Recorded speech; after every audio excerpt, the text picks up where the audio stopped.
Doctor Bhuvaneswaran, Coimbatore. இப்போ கொஞ்ச நாளைக்கு முன்னால் எங்கள் வீட்டுக்கு வேலைக்கு வர அம்மா வந்து, சார் இப்போல்லாம் போய் அந்த ஆன்டிபயோட்டிக் மருந்து போய் ஃபார்மசியில் கேட்டால் கொடுக்க மாட்டேங்கிறாங்க சார். முன்னையெல்லாம் வந்து நாங்கள் அந்த மருந்து சீட்டு இல்லாமையே வாங்கிட்டு இருந்தோம், இப்போ கொடுக்க மாட்டேங்கிறாங்க சார், அது ஏதாவது பிரச்சனையா அப்படின்னு எங்ககிட்ட கேட்டுச்சு. ஆமாம்மா, இப்போ என்னன்னா ஒரு முக்கியமாக எல்லாருக்கும் நாங்கள் மருத்துவர்கள் அல்லது பொதுவாக அந்த நோய் வரக்கூடிய பிரச்சனை இருக்கிறவங்க எல்லாரும் கவலைப்படுற ஒன்று என்னன்னா ஆன்டிபயோட்டிக் ரெசிஸ்டன்ஸ். அப்படின்னா என்னென்னா நம்ம சாதாரணமாக உபயோகப்படுத்தக்கூடிய ஆன்டிபயோட்டிக் மருந்துகள்.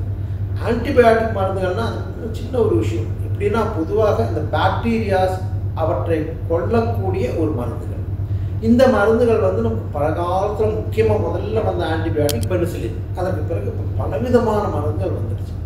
இப்படி இருக்கும் பொழுது என்ன ஆச்சுன்னு பார்த்தீங்கன்னா பல நாடுகளில், வளரும் நாடுகள், வளர்ந்த நாடுகள் எல்லா இடத்துலையும் வந்து ஆன்டிபயோட்டிக்ஸ் அதிகமாக உபயோகப்படுத்த அந்த பாக்டீரியாக்கள் ஒவ்வொரு ஆன்டிபயோட்டிக்கும் அதுக்கு எதிர்ப்பு தன்மை கொடுத்துட்டே வந்துச்சு. அதை தான் வந்து நம்ம ஆன்டிபயோட்டிக் ரெசிஸ்டன்ஸ் சொல்லுவோம். என்ன பிரச்சனை ஆயிடுச்சு அப்படின்னா சில பாக்டீரியாக்கள் வந்து எந்த ஆன்டிபயோட்டிக் மருந்துக்கும் கட்டுப்படாமல் அதன் காரணமாக உயிரை கூட கொள்ளக்கூடிய பிரச்சனைகள் அப்படிங்கிறது இப்போ உலக அளவில் அதிகமாகிடுச்சு. இதனால் இப்போ உலக அளவில் எல்லா மருத்துவர்களும் எல்லா மருத்துவ கழகங்களும் இப்போ நாங்கள் வந்து ஆன்டிபயோட்டிக் ஸ்டூவர்ட் பாலிசி ஏஎஸ்பின்னு சொல்லுவோம். இது என்ன அப்படின்னா பொதுவாக எந்த வியாதிக்கு என்ன ஆன்டிபயோட்டிக் யூஸ் பண்ணுவோம், அதிகமான விலை உயர்ந்த பல பாக்டீரியாக்களை கொல்லக்கூடிய அந்த ஆன்டிபயோட்டிக் வந்து சாதாரண பிரச்சனைகளுக்கு உபயோகப்படுத்தக்கூடாது. ஒவ்வொரு மருத்துவமனையிலும் அந்த மருந்தகத்திலும் இந்த ஆன்டிபயோட்டிக் என்பது எதற்காக உபயோகப்படுத்தப்படுகிறது என்பதில் ஒரு தெளிவு வேண்டும்.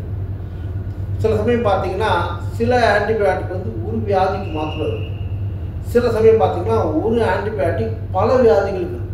அப்போது எந்த ஆன்டிபயோட்டிக் எந்த வியாதிக்கு உபயோகப்படுத்தணும் என்பதில் மருத்துவர்களுக்கு முதல் தெளிவு வரணும், மருந்தகத்தில் மருந்தை கொடுப்பவர்களுக்கு தெளிவு வரணும்.